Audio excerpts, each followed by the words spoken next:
प्रभु यीशु मसीह में मेरे प्रिय भाई और बहनों, हमारे प्रभु यीशु क्रिस्त के पवित्र और सामर्थी नाम में मैं आप सभी का आज 17 जनवरी की इस दिव्य कृपा की प्रार्थना में हार्दिक स्वागत करता हूं।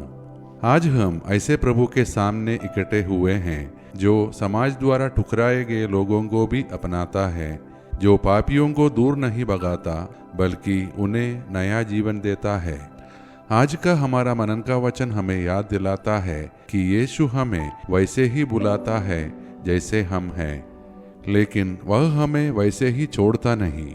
वह हमें बदलने, चंगाई देने और एक नया मार्ग दिखाने के लिए बुलाता है। लेवी समाज की दृष्टि में पापी, तिरस्कृत और अविश्वसनीय माना जाता था, पर यीशु की दृष्टि समाज जैसी नहीं थी। यीशु ने उसके अतीत को नहीं, उसके भविष्य को देखा। आज का वचन हमसे यह प्रश्न पूछता है, क्या हम स्वयं को यीशु के बुलावे के योग्य समझते हैं, या क्या हम यह सोचते हैं कि हमने बहुत गलतियां की है और अब हमारे लिए कोई आशा नहीं बची। आज प्रभु हमें यह सिखाते हैं कि उनका बुलावा पवित्रों के लिए नहीं बल्कि पश्चाताप करने वालों के लिए है।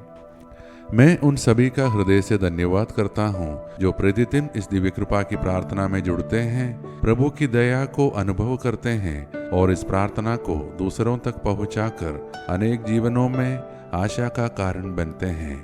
ईश्वर आप सभी को इसके लिए भरपूर आशीष दे। आज का हमारा मनन का वचन संत मार्कुस का सुसमाचार से है, अध्याय 2 पद संज्ञा 13 से 17। यीशु ने लेवी को चुंगी पर बैठे देखा और कहा, मेरे पीछे आओ, और वह उठकर उनके पीछे हो लिया। बाद में यीशु पापियों और चुंगी लेने वालों के साथ भोजन कर रहे थे। यीशु ने कहा, स्वस्थ लोगों को वैद्य की आवश्यकता नहीं, पर बीमारों को है। मैं धर्मियों को नहीं बल्कि पापियों को बुलाने आया हूँ। प्रिय भाई और बहनों, जो वचन हमने अभी सुना, इसमें हम लेवी को देखते हैं, एक चुंगी लेने वाला जिसे लोग पापी, लालची और अयोग्य मानते थे। समाज की नजरों में वह एक असफल और तिरस्कृत व्यक्ति था, लेकिन यीशु की नजर अलग है। यीशु ने लेवी के काम को नहीं, उसके हृदय को देखा। यह हमें सिखाता है कि परमेश्वर हमारी वर्तमान स्थिति से नहीं, हमारी बुलाहट से हमें पहचानता है।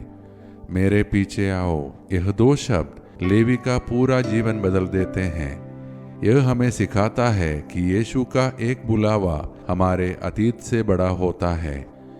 यीशु पापियों के साथ बैठते हैं। यह दर्शाता है कि दया दूरी नहीं बनाती बल्कि संबंध बनाती है।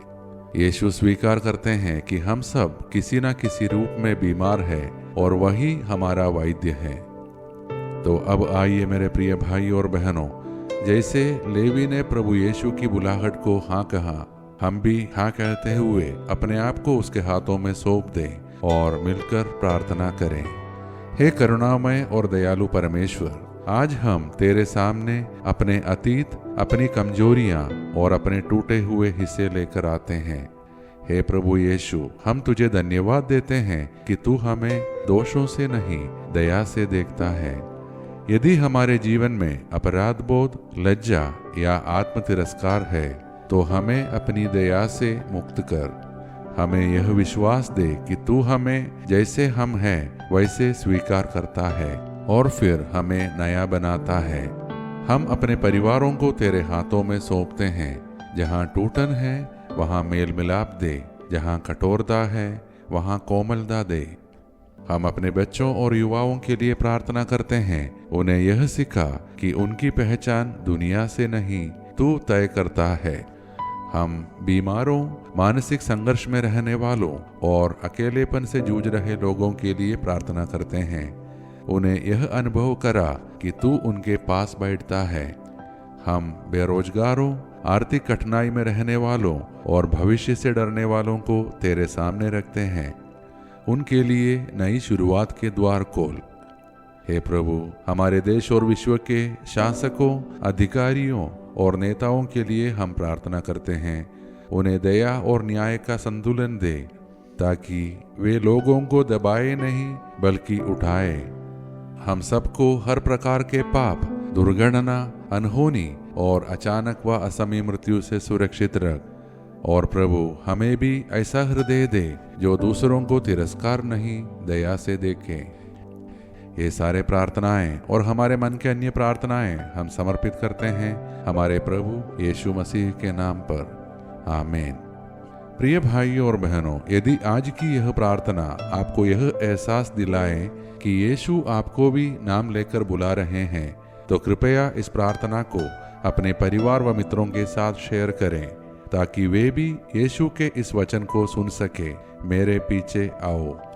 हम कल की दिव्य कृपा की प्रार्थना में फिर मिलेंगे। तब तक प्रभु हम सबको अपनी दया और प्रेम में स्थिर रखे।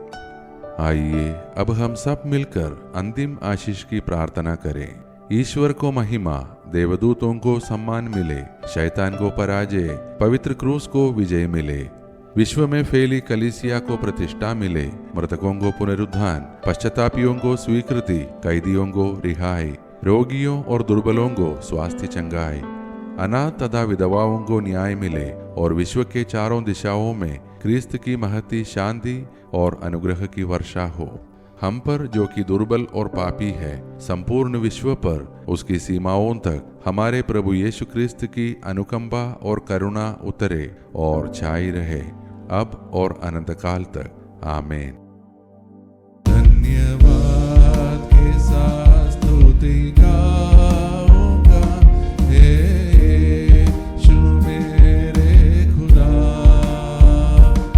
उपकार तेरे हैं बेशुमार, कोटि कोटि स्तुति धन्यवाद, कोटि कोटि स्तुति धन्यवाद, कोटि कोटि स्तुति।